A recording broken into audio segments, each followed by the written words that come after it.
Avant de commencer, bon, pour ceux et celles d'entre vous qui ne connaissent pas un peu la- la façon dont nous fonctionnons, bon, une petite explication. En plus, ça va vous donner le temps, si ça n'est pas encore fait, d'éteindre votre téléphone portable.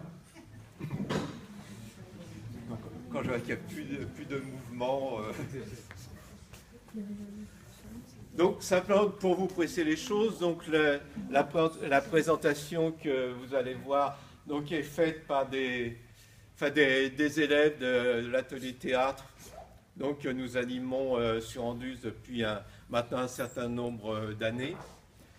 Et bon, nous avons pris l'habitude de leur faire une présentation à la fin de chaque trimestre, sachant que notre fonctionnement, c'est que l'on travaille autour d'un auteur durant un trimestre. Et dans le cas de ce deuxième trimestre de l'année, nous avons travaillé autour d'Anton Tchekhov, et donc sur une de ces pièces courtes qui s'appelle L'ours. Alors, l'ours, c'est par rapport à l'idée qu'on peut avoir. Tchekhov, c'est beaucoup de très longues pièces qui font 2 ou 3 heures, mais c'est aussi un certain nombre de pièces courtes, et même certaines très courtes. Alors, l'ours, je dirais, c'est peut-être la plus longue de ces pièces courtes, puisque c'est une pièce qui dure à peu près une demi-heure. Donc, pour vous préciser la façon dont ils ont travaillé, donc, ils ont travaillé depuis sur ce texte. Ils avaient fait une présentation sur un autre texte en décembre, en fin 2015. Donc, en fait, ce texte, la pièce qu'ils vont vous présenter, ils ont commencé à travailler uniquement au début de cette année, donc en janvier. Donc, c'est 3 mois de travail avec un soir, parfois un peu plus, mais généralement un soir par semaine. Et il y a environ un mois, un week-end complet où là, ils travaillent du matin à la fin d'après-midi. Donc ceci effectivement, c'est à la fois ça représente pour eux un très gros investissement, mais un investissement sur une durée réduite, puisqu'effectivement, quand on prépare effectivement un spectacle dans des conditions entre les professionnels, ça ne peut pas être simplement un soir par semaine pendant 3 mois. Donc effectivement, c'est beaucoup d'investissement pour des gens qui font ça, puisque généralement ce sont des salariés, donc pour des gens qui font ça en dehors de leur travail, mais limité dans le temps. Donc sur la pièce, je ne vais rien vous dire, vous allez la découvrir. Et je pense, s'ils sont prêts, qu'on va pouvoir y aller.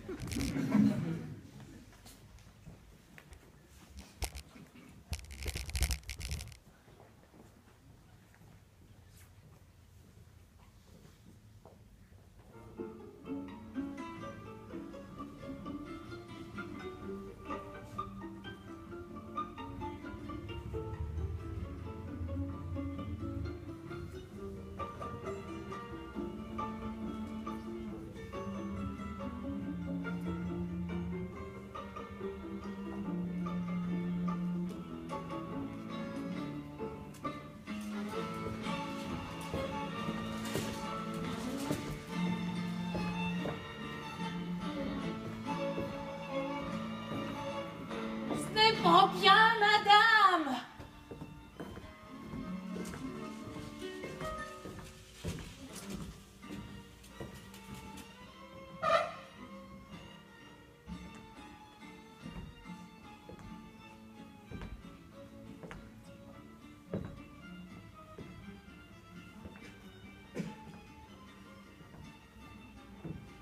Vous finirez par dépérir.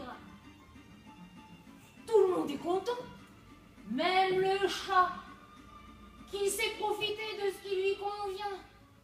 Il se promène dans la cour et attrape des oiseaux. Mais vous restez enfermé toute la sainte journée, comme une nonne. Vous ne prenez aucun plaisir. Enfin, c'est vrai, voilà bien 1 an que vous ne quittez plus la maison. et je ne la quitterai plus. Jamais. À quoi bon? Ma vie est finie. Lui est dans la tombe. Moi, entre mes quatre murs. Nous sommes morts, tous les deux. Et voilà. Vrai, madame, je ne veux plus vous écouter. Monsieur est mort. Paix à son âme. Vous avez eu du chagrin. Bon, ça suffit maintenant. Vous n'allez tout de même pas pleurer et porter le deuil jusqu'à la fin de vos jours.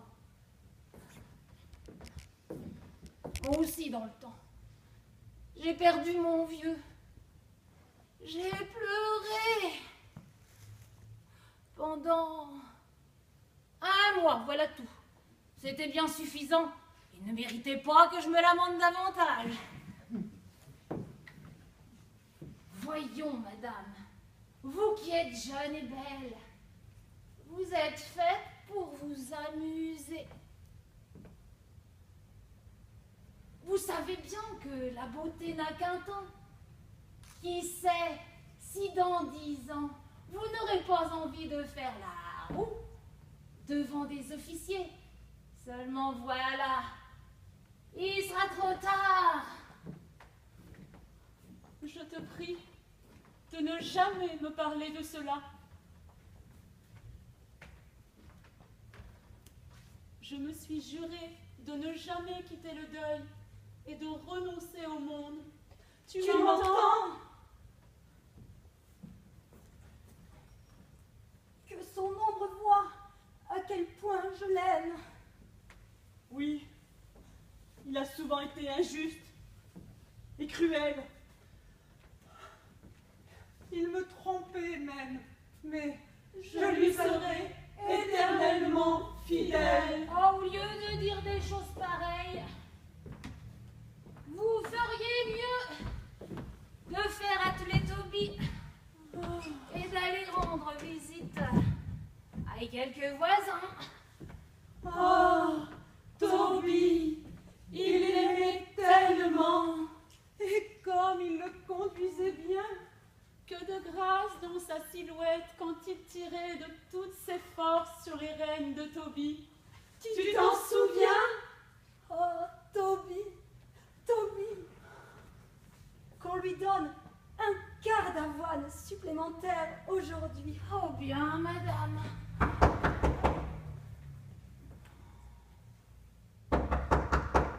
Qu'est-ce que c'est? Tu diras que je ne reçois personne? Bien, madame. Tu verras, Nicolas, comme je sais aimer et pardonner, mon amour ne s'éteindra qu'avec moi-même. Lorsque ce pauvre cœur aura cessé de battre, ta petite femme s'est enfermée comme une enfant sage. Elle sera éternellement fidèle. Mais toi, n'as-tu pas honte, vilain garçon? Toi, qui me trompais, qui me faisais des scènes, qui me laissais seule des semaines entières. Madame, il y a quelqu'un qui veut vous voir. Ne lui as-tu pas dit que depuis la mort de mon mari, je ne reçois personne? Ah, bien sûr que si. Mais c'est un vrai sauvage. Il m'a injurié. Il est entré de force. Il est déjà dans la salle à manger. C'est bon. Fais entrer. Encore un grossier personnage. Que tous ces gens sont pénibles. Que me veulent-ils à la fin? Pourquoi troubler ainsi ma tranquillité? Il faudra sans doute que je me retire dans un couvent. Oui, dans un couvent. J'ai l'honneur de vous saluer, madame. Grigori Stepanovitch Smirnov. lieutenant d'artillerie, en retraite. Propriétaire foncier, je m'excuse de vous déranger, mais il s'agit d'une affaire très importante. Que désirez-vous? Votre défunt époux, que j'avais l'honneur de connaître, me doit toujours 2 traites de 1200 roubles. Demain, je dois payer des intérêts à la banque agricole. C'est pourquoi je vous serai très reconnaissant, madame, de me verser cette somme, aujourd'hui même. 1200 roubles? Et pourquoi mon mari vous les devait-il? Il m'achetait de l'avoine. Lucas! N'oublie pas qu'on donne un quart d'avoine supplémentaire à Toby. Si mon mari vous devait de l'argent, il va de soi que je vous le rendrai, monsieur. Seulement, vous m'excuserez, pour le moment, je n'en ai pas. Après-demain, mon régisseur reviendra de la ville. Je lui dirai de vous rendre cet argent.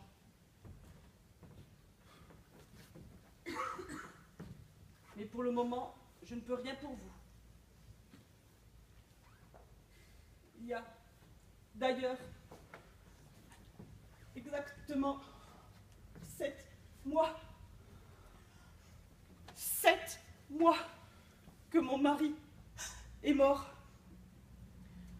Et mon humeur est telle que je ne me sens pas du tout disposée à entendre parler d'argent.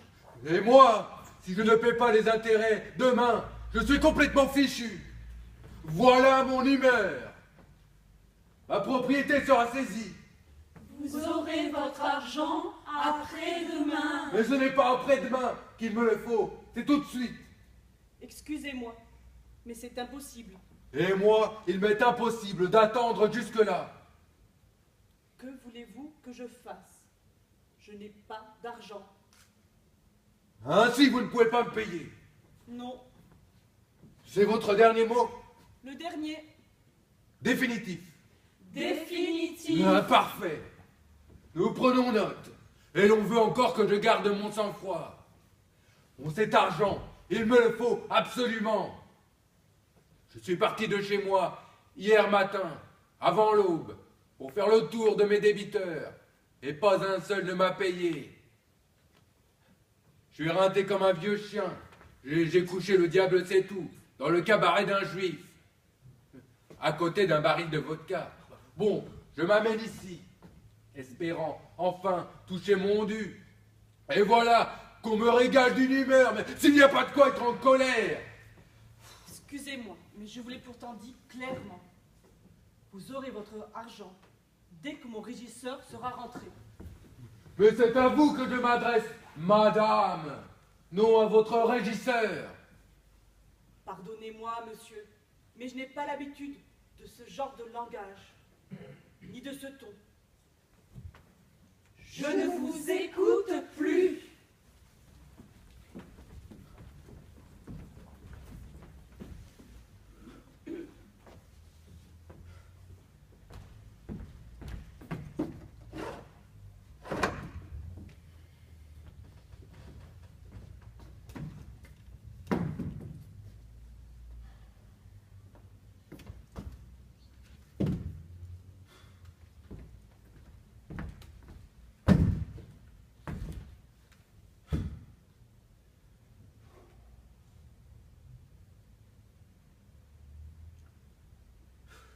Bon, hé, quelqu'un?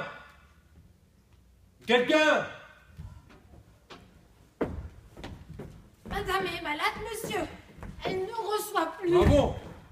Ne me reçois pas. Moi, je resterai ici tant que tu ne m'auras pas rendu mon argent. Tu seras malade 8 jours, je resterai 8 jours. 1 an, je resterai 1 an. Ah, j'aurai le dernier mot, ma petite mère. Ton deuil et tes fossettes aux joues. Moi, ça ne prend pas.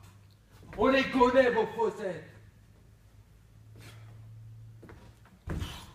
Mauvais tout cela.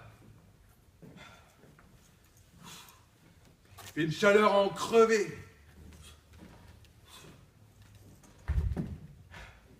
Personne ne veut me payer.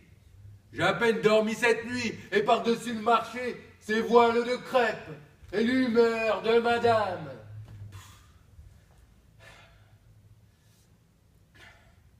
J'ai attrapé un mal de crâne. Oh, vous prenez trop de liberté, Mais monsieur. comment? Non, je n'ai rien dit. Non, je n'ai rien dit, je n'ai rien dit. C'est un vrai sauvage. C'est le diable qui l'a envoyé.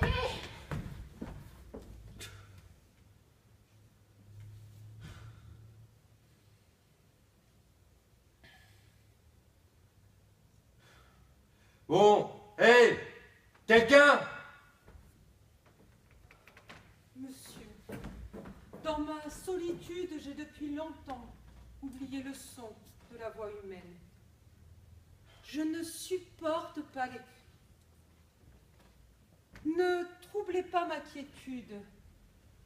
Je vous en prie instamment. Remboursez-moi et je partirai. Je vous l'ai pourtant dit en toutes lettres, je n'ai pas d'argent liquide. Attendez après-demain. Mais moi aussi, j'ai eu l'honneur de vous le dire en toutes lettres. Ce n'est pas après-demain, c'est tout de suite qu'il me faut cet argent. Mais que voulez-vous que je fasse, puisque je n'en ai pas? C'est étrange à la fin. Alors c'est non. Hein, vous ne pouvez pas me payer tout de suite. Impossible. En ce cas, je reste ici. Jusqu'à ce que vous m'ayez remboursé. Ici même, sur cette chaise.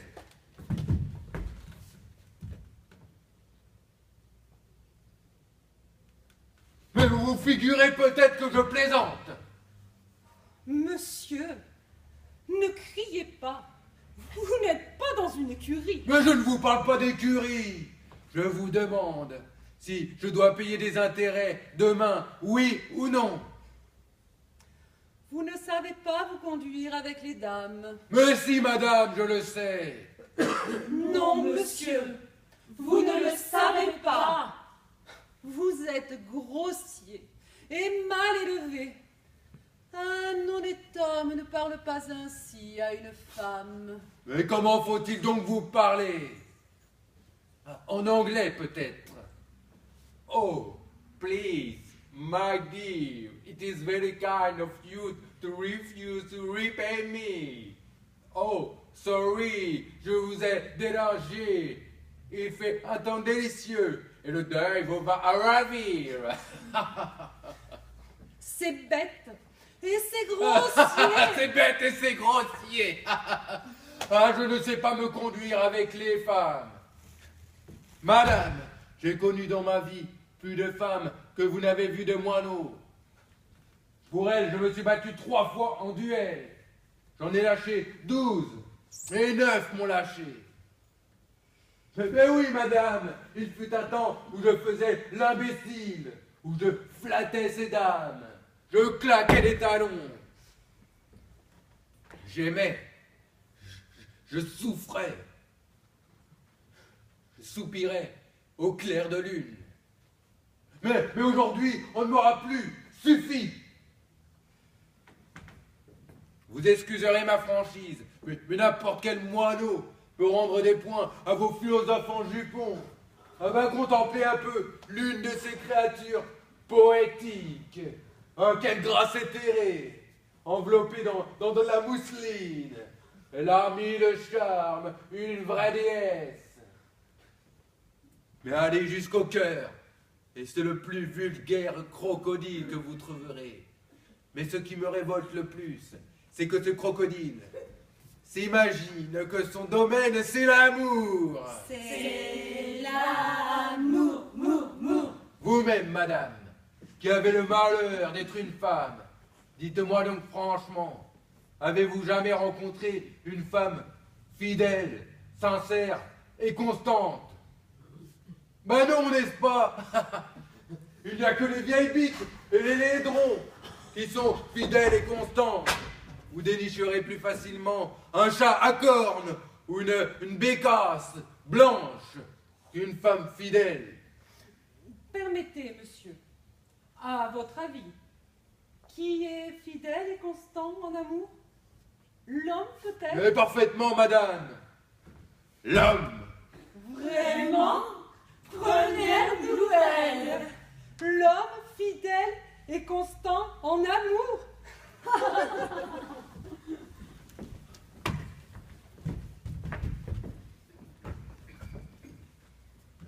Eh bien, monsieur, puisqu'il en est ainsi, je vais vous dire une chose. De tous les hommes que je connais et que j'ai connus, mon mari était le meilleur. Je l'ai aimé passionnément, de tout mon être, comme seule s'est aimée une femme jeune et lucide. Je lui ai tout donné. Ma jeunesse, mon bonheur, ma vie, ma fortune. Je ne voyais que par lui. Je l'idolâtrais comme une païenne.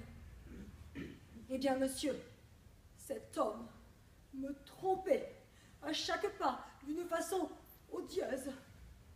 Après sa mort, j'ai retrouvé dans son tiroir des piles de lettres d'amour. Et de son vivant, rien que d'y penser me fait de la peine. Il m'abandonnait des semaines entières. Il courtisait d'autres femmes devant moi. Il jetait mon argent par la fenêtre. Il se moquait de mes sentiments. Eh bien, monsieur, malgré cela, je l'aimais et je lui étais fidèle. Il est mort et je lui garde encore ma fidélité. Je me suis enfermée pour toujours entre ces quatre murs. Je ne quitterai le deuil qu'à la fin de ma vie. Votre deuil? Comme si je ne savais pas pourquoi vous vous affublez de ce domino noir. Hein?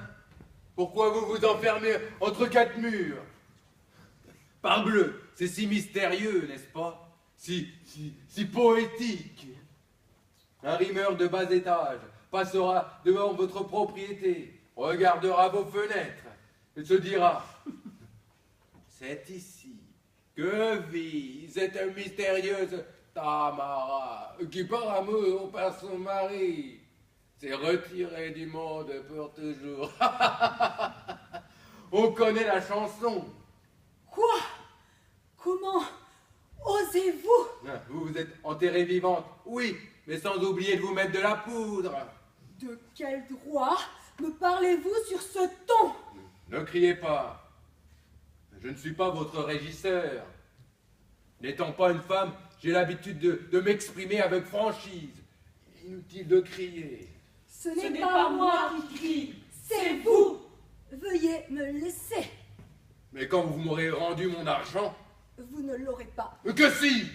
Je ne vous donnerai pas un sou, rien que pour vous faire enrager. Et maintenant, débarrassez-moi de votre présence. Ai-je le plaisir d'être votre époux? Ou votre fiancé pour que vous me fassiez des scènes pareilles? Je n'aime pas du tout cela. Vous vous êtes assis. Comme vous voyez. Veuillez vous en aller. Pas avant d'avoir mon argent. Je ne veux pas discuter avec des insolents de votre espèce. Veuillez prendre la porte.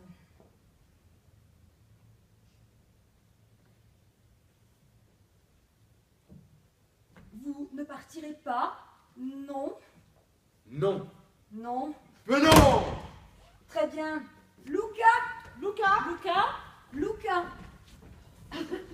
Oh, voilà, voilà. Veux-tu faire sortir ce monsieur? Oh, bien, bien.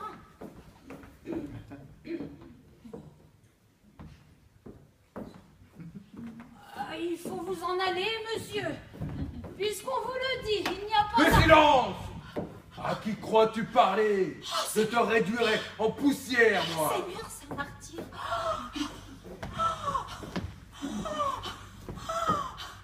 Je me sens mal. Il étouffe! Où est Dacha? Dacha! Dacha!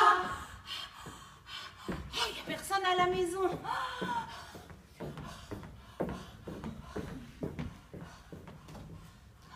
Elles sont parties aux fraises.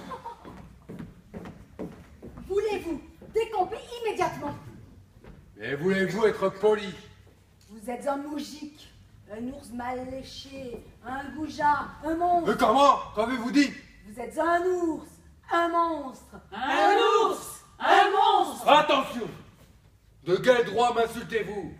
Oui, je vous insulte. Et après, vous croyez me faire peur? Et vous? Vous croyez peut-être que parce que vous êtes une créature poétique, vous avez le droit de m'insulter impunément?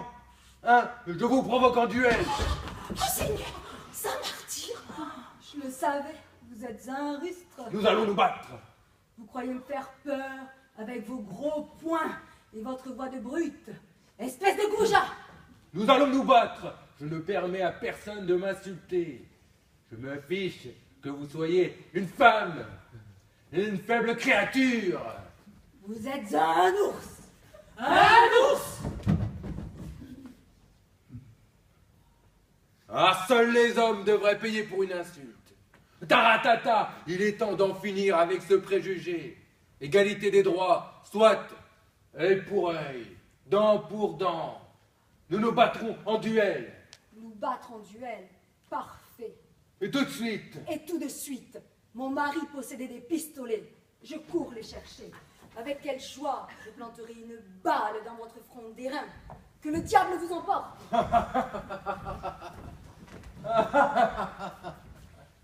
Je vais la tirer comme un poulet. Je suis pas un blanc-bec, moi. Pas un gamin sentimental. Les faibles créatures, je m'en balance. Mon petit père, fais-moi cette grâce et pitié. Tu nous as déjà épouvantés, et voilà que tu veux encore te battre en duel avec madame. Nous battre en duel. Voilà ce que j'appelle égalité des droits. Je la tuerai par principe. Mais quelle femme, hein?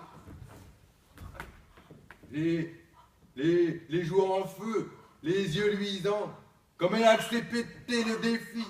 Parole d'honneur, je n'ai jamais rencontré de femme pareille. Oh, va-t'en, petit père. Oh, je prierai pour toi, jusqu'à la fin de mes jours. Ça, c'est une femme. Une vraie. Ah, ça me plaît. Pas une chiffre, pas une pleurnicheuse. Du feu. Ça brûle, ça explose. Une fusée. C'est même dommage de la tuer. Oh, mon petit père, notre bienfaiteur. Va-t'en. Ah, décidément, elle me plaît. Malgré ses faussettes aux joues. Je suis prêt à oublier qu'elle me doit de l'argent. Jusqu'à ma colère qui s'est envolée. Quelle femme étonnante.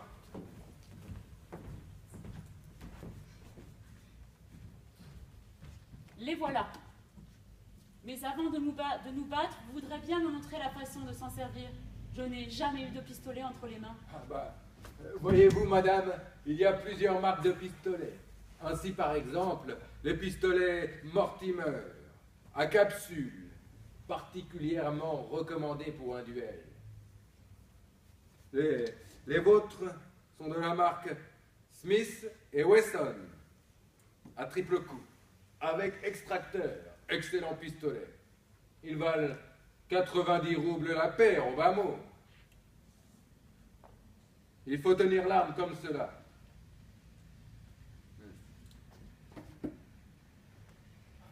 Oh, quels yeux!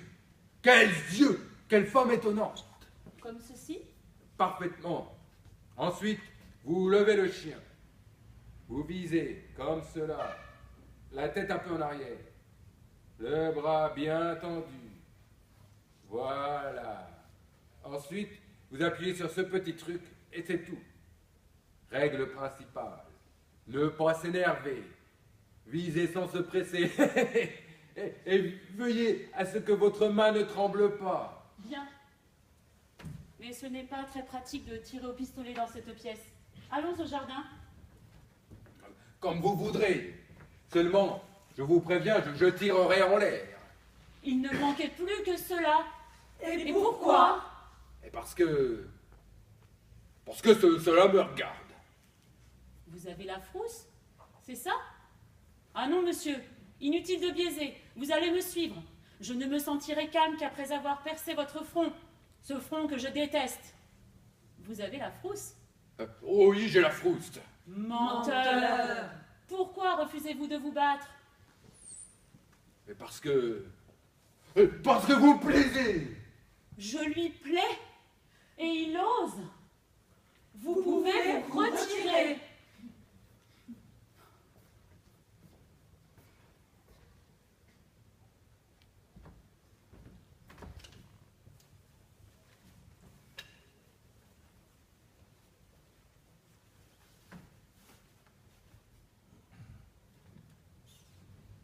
Écoutez-moi, je suis presque amoureux de vous. Arrière, je vous déteste. Oh mon Dieu, quelle femme étonnante. Jamais rien vu de pareil. Je suis un type foutu, tombé dans le piège, fait comme un rat. Reculez, ou je tire. Eh bien, tirez. Si vous saviez quel bonheur ce serait pour moi, mourir sous le regard de ces yeux merveilleux, mourir d'un coup de pistolet, tenu par ces petites mains de velours. Oh, je perds la tête. Décidez-vous immédiatement. Voulez-vous être ma femme? Nous allons nous battre sur le terrain. Oh, je suis fou. Je comprends plus rien. Sur le terrain. J'ai perdu la tête. Je suis tombé amoureux de vous, comme un gamin, comme un imbécile. Je vous aime comme j'ai jamais aimé. Je vous offre ma main. C'est oui ou c'est non? Ah, vous voulez pas de moi? Ben tant pis. Attendez!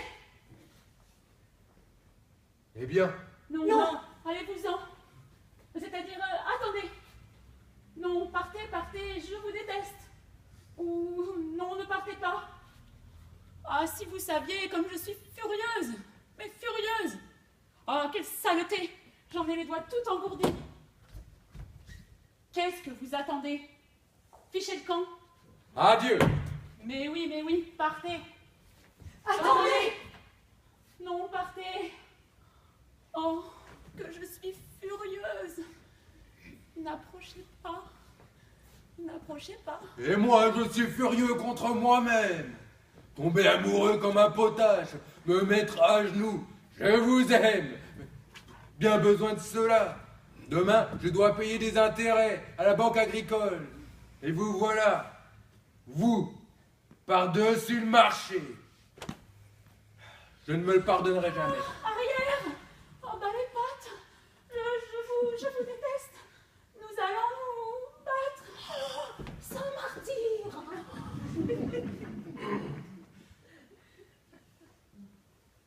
Lucas, tu diras à l'écurie qu'on ne donne pas d'avoine à Toby aujourd'hui. Pas du tout.